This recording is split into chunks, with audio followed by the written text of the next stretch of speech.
So Daniel chapter 3, you know, Nebuchadnezzar is like most of us. And I say most of us because I fall in this category. I learned a good lesson from God. And 6 months later, I need a repeat. You know what I mean? All right, so we've had a lesson from God already for Nebuchadnezzar, for Daniel interpreting the dream, all right?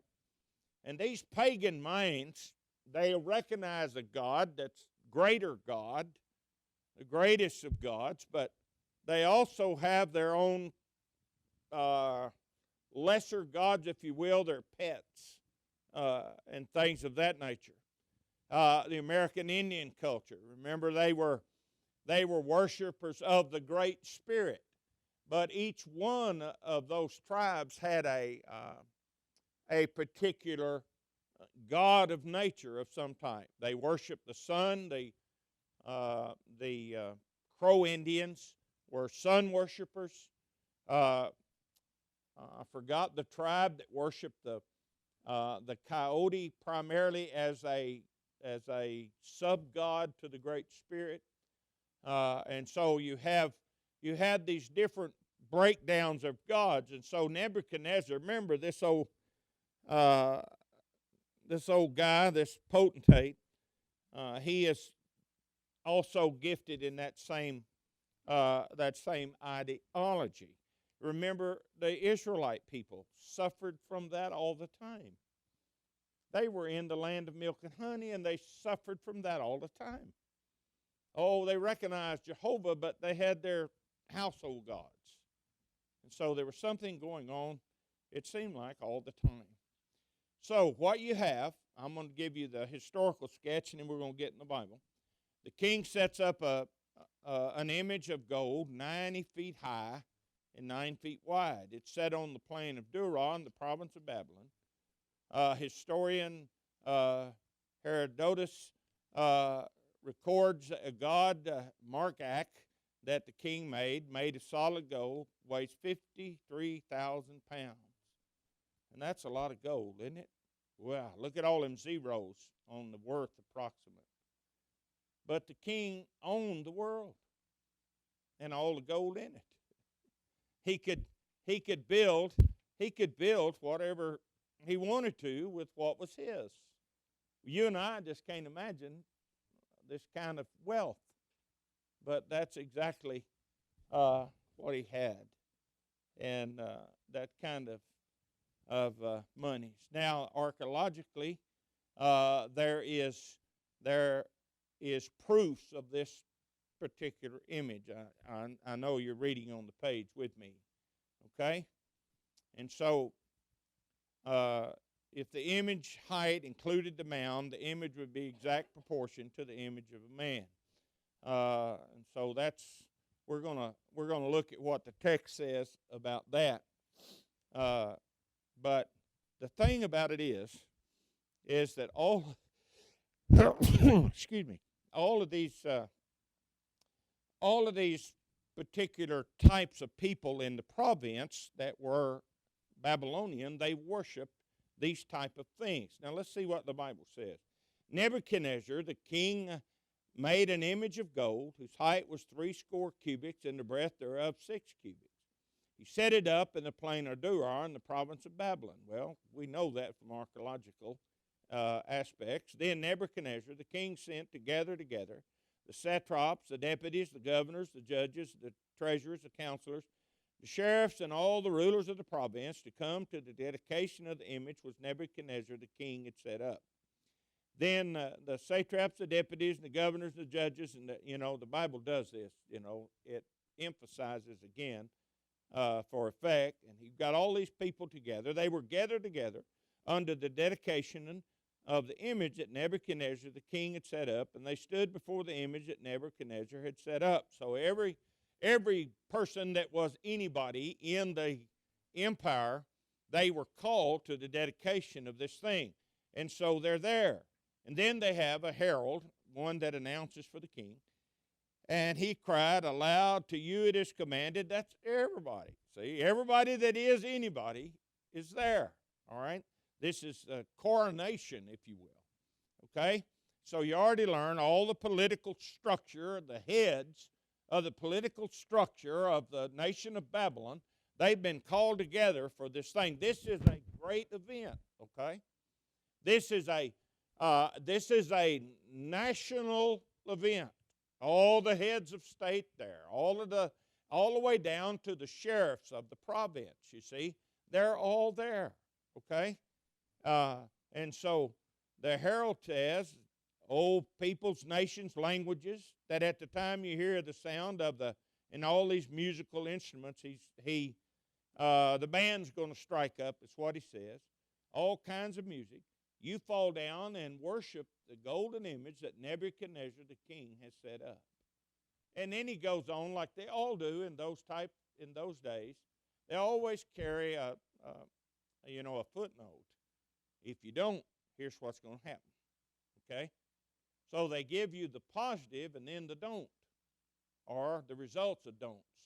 And so, whoso falleth not down and worshipeth, the same hour shall be cast in the midst of a burning fiery furnace. That's quite common in that day and age, to burn people, to execute by fire. Okay? That's not abnormal at all for that time frame of history. Therefore, at that time, when all the people heard, now listen to them, this is all of the multitude of everyone that is somebody in this is one of them kind of gatherings where everything's here but the steak dinner, and they're all there, and you're going to fall down and worship the golden image that Nebuchadnezzar the king has set up. And at that time, certain Chaldeans came near and brought accusation against the Jews. They answered and said to Nebuchadnezzar the king, "O king, live forever. Thou, O kings, made a decree." They're going to give him a little history lesson. "That every man that shall hear all this music shall fall down and worship the golden image. And, king, I'll remind you, you said, whoso falleth not down and worship shall be cast in the midst of the fiery furnace." Now, here comes the snitching. You got all of this people out there, and I don't know how many hundreds of them there were. I have no idea. But, let's just say this is a great big crowd, okay? And out of this great big crowd, there's somebody kind of like peeping when they're supposed to be praying. Have you ever done that? Would you bow your heads, and everybody bowing your head, and maybe you're praying when you was a kid at lunch and you got one eye open looking at the fried chicken, Well, you're supposed to be bowing your head and worship. And what are these guys doing? See, "Hey, king, we saw." King doesn't say, "What were you doing?" How'd you see them if you were bowing down and worshiping this thing? How were you seeing them? And you know how they bowed down and worship in the East. You see that with this Muslim influx that we have in our country today. You know what that means. They get down on their knees and they bow down. And they bow down and put their head to the ground and they bow down. And that's the concept that you get with this. And so, and he reminds it in verse 11. "Now, king, here's what you said." He gives the king a little walk through memory lane.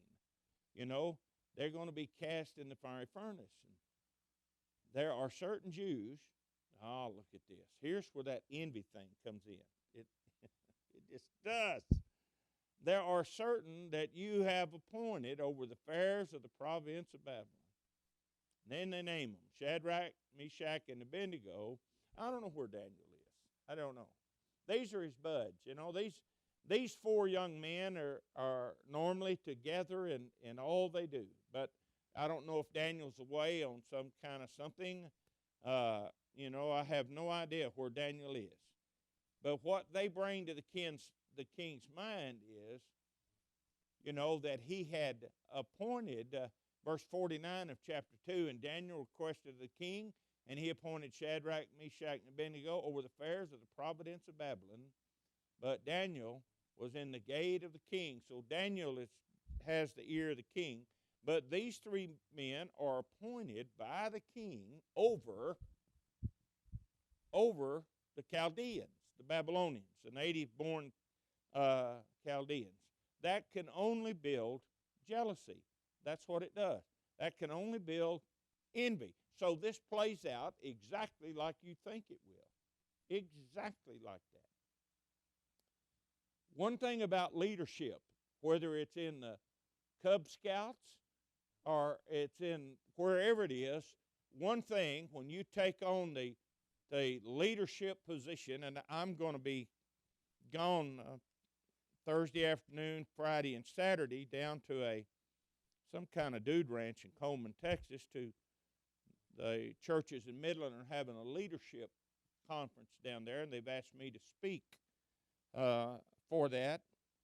And so I'm going to go down there and talk to them about leadership. One of the texts is in Hebrews 13, where the Bible says, submit to those that are out in front of you standing. The King James translate that rule, and the rule's not even in the lexicon for that word. But it's the common thought in the King James era. But you remember those that are leading, out in front of standing, okay? Out in front of standing. They are those that lead. They're the ones that take the hits. Well, when you take a leadership position, with that comes a certain understanding that you're going to have to take some hits, okay? Hopefully, that's why they wore, in that day and age, in the soldiers, they wore a breastplate. They didn't wear anything on their back. And so Shadrach and Meshach and Abednego, they represent the Chaldeans. They're leading these people in wisdom and learning and all of that. And you know, it's their backs that is not protected. And that's where leadership always falls, from an attack on the back. Hardly ever in the front. It's always from the back. Okay? And so here's what you have. They have not regarded thee, so the snitches are at work. That's what they're doing. They serve not thy gods, nor worship the golden image which thou hast set up. The king already knew this. These four guys, Daniel, Shadrach, Meshach, and Abednego, they already had this established. They already had this established. But now you've got a situation where the king is going to have to save face because he's made a decree to everybody. When you hear this music, you've got to bow down and worship this thing. Well, now you have three young men that says, we're not going to do it. So the king in his rage and fury commanded to bring Shadrach, Meshach, and Abednego. These are the people, just a few months before, or a couple of years earlier, these are people, you see, that hold the, if you will, the security of the nation in their hand, and he trusted them with it. This is cabinet, if you will.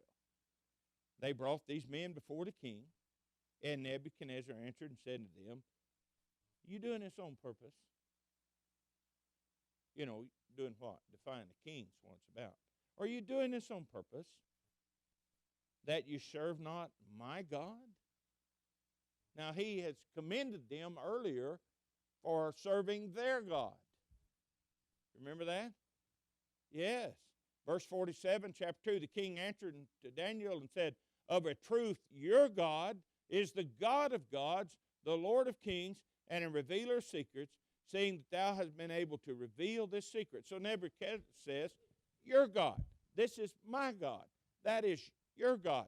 So he knows the difference, okay? He knows the difference in their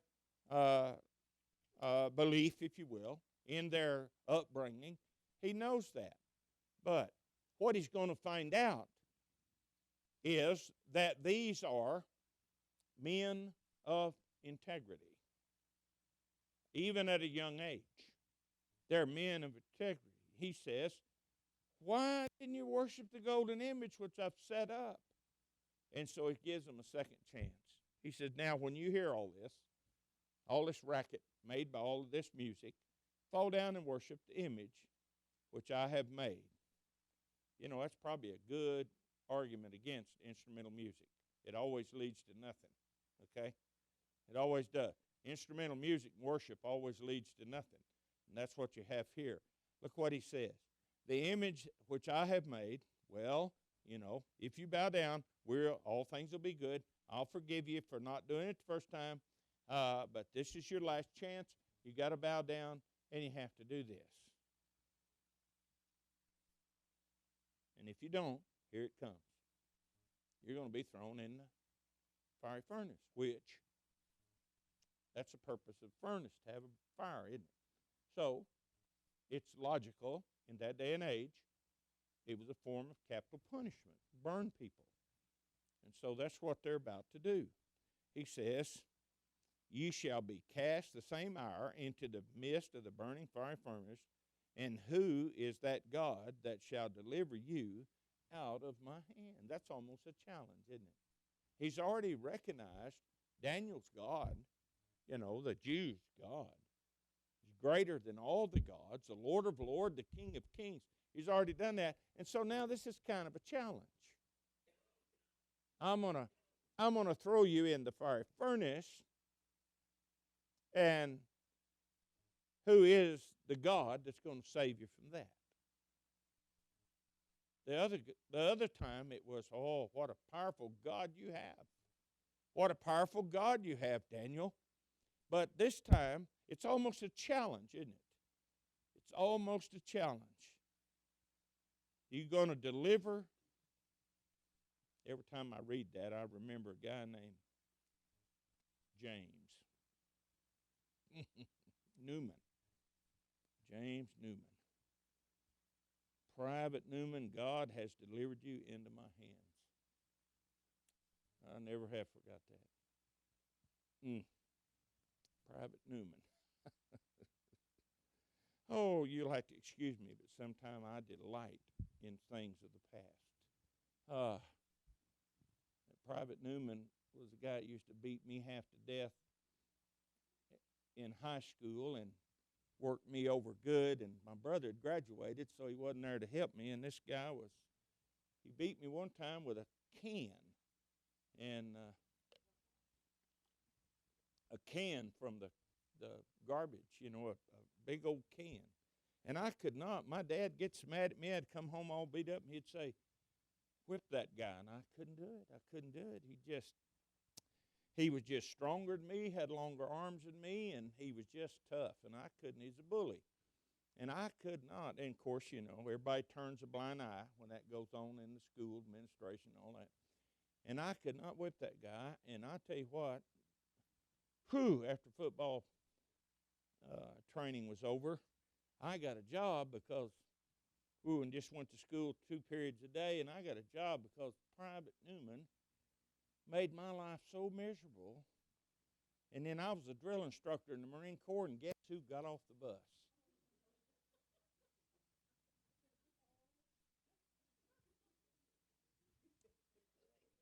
Yeah. Guess who got off the bus with his ditty bag?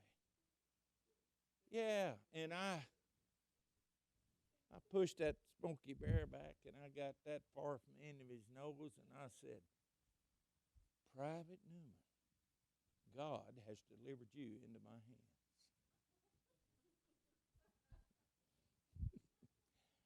Yes, yes, yes.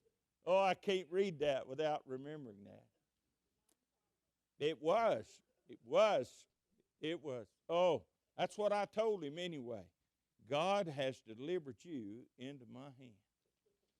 Oh, man, what a wonderful, wonderful time. 13 weeks we had together. Me and Private Newman.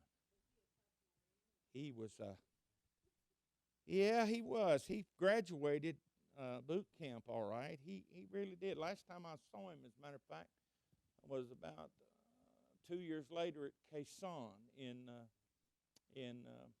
Republic of South Vietnam, yeah. But he wasn't near as tough then as he thought he was in high school. And he was a whole lot less tough after 4 or 5 weeks in boot camp. He sure was not tough. As you look at Nebuchadnezzar, Shadrach, Meshach, and Abednego, I got to get past this. Whoa. Ah. Oh. I had to quit reading that. Shadrach and Meshach and Abednego answered and said to the king, O Nebuchadnezzar, we have no need to answer thee in this matter. Already made up. You see? We don't have to tell you. See, the king is already aware of their God. So they said, we don't have to talk about this, king. They've been the king's servant ever since the appointment with Daniel. They've been on the king's business, and the empire has benefited from these people, see? From these people. And what the king asked is so out of context with what's been going on in their lives as administrators of the king. And so he says, if it be so, our God, whom we serve, is able to deliver us from the burning fiery furnace, and he will deliver us out of thy hand, O king. But if not, be it known unto thee, O king, that we will not serve thy gods, nor worship the golden image which thou hast set up. Well, this is a direct challenge to Nebuchadnezzar. It is a story of great faith. It is a story of young men that are well beyond their wisdom of age because of the work of God in their lives. They have enjoyed the milk and honey with God. God had blessed them with sparing them. They came in captivity. They weren't killed. They weren't beheaded. Historians say that Nebuchadnezzar, or the Chaldeans, the Babylonians, the Assyrian type people, that they actually stopped up a river with the heads of those that they killed as an invading army. So these are you just don't mess with these people, okay? And I'm telling you what, they have lived under the hand of God in this place. They were spared death and brought into captivity. In captivity, they were given wonderful care and treatment. You read that in the first chapter. Now they have been appointed, because of Daniel's interpretation of the dream, they have been appointed to the most ideal positions in the whole empire, and they're serving the king. They are men of integrity, sincerity, commitment, and dedication. Those are the type men that any potentate, any government, any governor would want on his staff, okay? They're that kind of people. Now, here's the point. They love God. God has blessed them with the milk and honey. God has blessed them with the wonderful life that they live. And what they're going to do now is turn their back on him for a few minutes and say, that ain't nothing anyway. I'll go ahead and bow down, and we'll get on with life. But they're not going to do it. That's a betrayal. Late in the first century, the Roman Empire minted a coin. And all the villagers would line up on a certain day, and they would bow down to Caesar, touch the knee to the earth, throw the incense in the fire, and say, "Hail Caesar's Lord," walk by the desk, get their coin, and go on their way. And when they went to the grocery store in the checkout line, "Have you got the coin?" "Yeah, I've got the coin. Here it is." Okay, they check them out. He could buy everything they wanted to in the empire. "You got the coin?" "Yeah, I got a coin." Inscription of Caesar. Okay, the Christians would not give space to Caesar for 30 seconds. So they wouldn't bow down and say, "Hail Caesar's Lord," so they didn't get the coin. So they didn't get the stamp of approval from the government. So when they got in the grocery line, they couldn't buy certain things. The Bible says of the wine and of the grain, they hurt not. They couldn't touch it. They didn't take any of it away. They couldn't have the wine that went with the meals. and they couldn't have the things that makes good bread. What they ate was livestock feed. Okay? That's all they could buy because they didn't have what came to be called the mark of the beast. This is the same thing. Shadrach, Meshach, and Abednego, they're not, how long would it take to bow down and say, blah, blah, blah, blah, how long would it take to do that? Well, I don't know how long it lasted, but let's say it'd take the morning of one day of their lives, just a couple hours in the morning. They're not going to do it. They're not going to do it. They're not going to say, this thing is a god. So they're not going to worship that. That's what brought them into captivity to start with. The worship of idols. That's why God brought judgment on their land, wiped everybody out but the remnant, and brought them to Babylon captivity. You see, in 536, because of idolatry. So here's one of those idols made by Nebuchadnezzar. And they said, we're not going to do it. We're not going to do it. And so here's the point. Like Peter said, looking on your outline, like Peter says, there's a choice in your life whether to obey God and man. That may come to us in our lifetime, brethren. It might do it. It's getting close now. But it just might do it. My dad never had to make a decision forced by governmental powers whether to obey God or man. He didn't have to do it. He died in 2009. But you and I might have to do it. We may have to make a decision whether to obey God rather than man. So you have to choose the higher of the two standards, and that's what they do. Then the king, or rather then was Nebuchadnezzar full of fury. I just bet he was. I can't imagine him being that mad. And the form of his visage was changed against Shadrach, Meshach, and Abednego. Now, this had been his right-hand men, okay? Now he just goes into a rage. Therefore he spake and commanded they should heat the furnace 7 times more than it was to be heated. And he commanded certain mighty men that were in his army to bind Shadrach, Meshach, and Abednego and to cast them into the burning fiery furnace.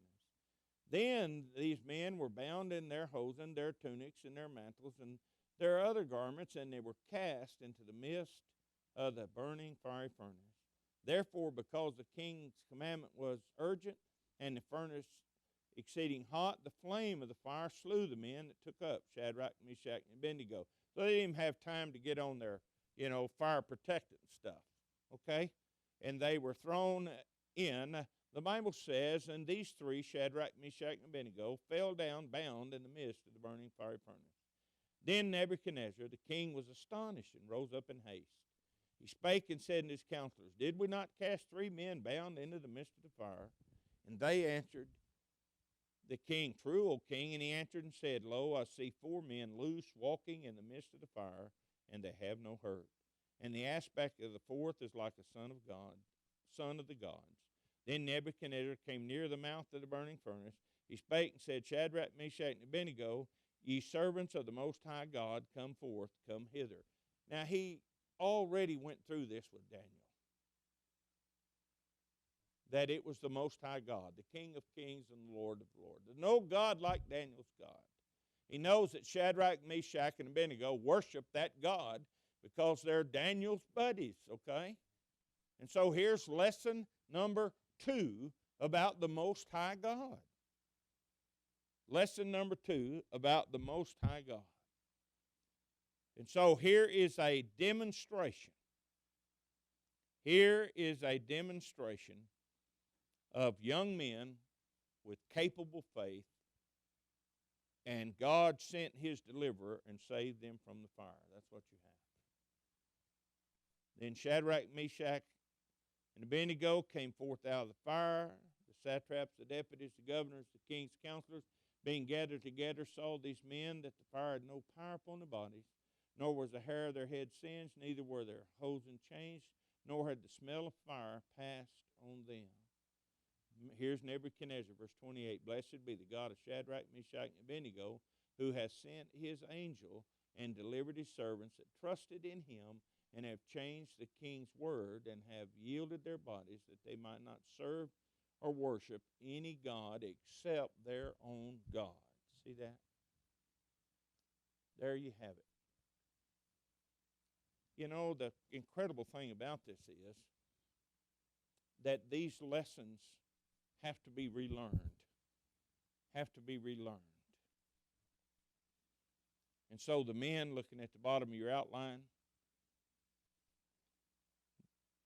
the king summoned the three men out of the fire. He was so impressed that if anybody said anything against them, they'd be cut in pieces, their houses be turned into piles of rubble, and so he just absolutely makes this kind of decree.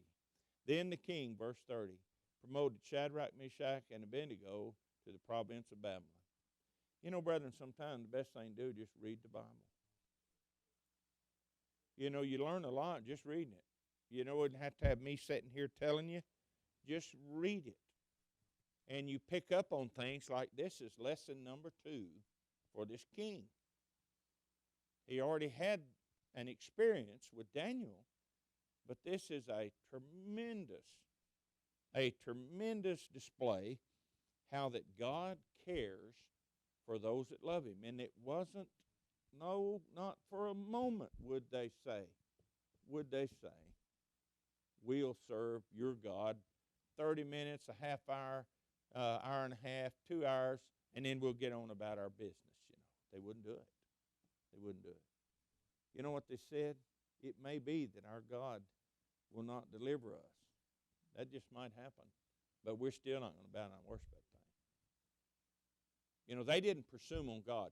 They didn't shake their fist in Nebuchadnezzar's face and say, throw us in there. Our God will deliver us out of that fire. They didn't say that. They said, it may be so that we die in that fire. And if that's the way it goes, that's the way it goes. But we're not going to worship that thing you've set up on the plains. We're not going to do it. And God delivered them from the fire because they were men of faith. They were men of integrity. They were men of commitment. And God saved them out of that terrible dilemma. Men of faith, that's an interesting thing. You and I can absorb men and women of faith. God saved. It may be he won't save us from death. It may be he won't stop whatever's hurting us. But that's no matter. Job said, even if he slay me, yet will I trust him. In Job 13, verse 15. That's a good point, isn't it? That's what Daniel's buddy said. Kill us, we're still not going to worship that thing. Appreciate your attention.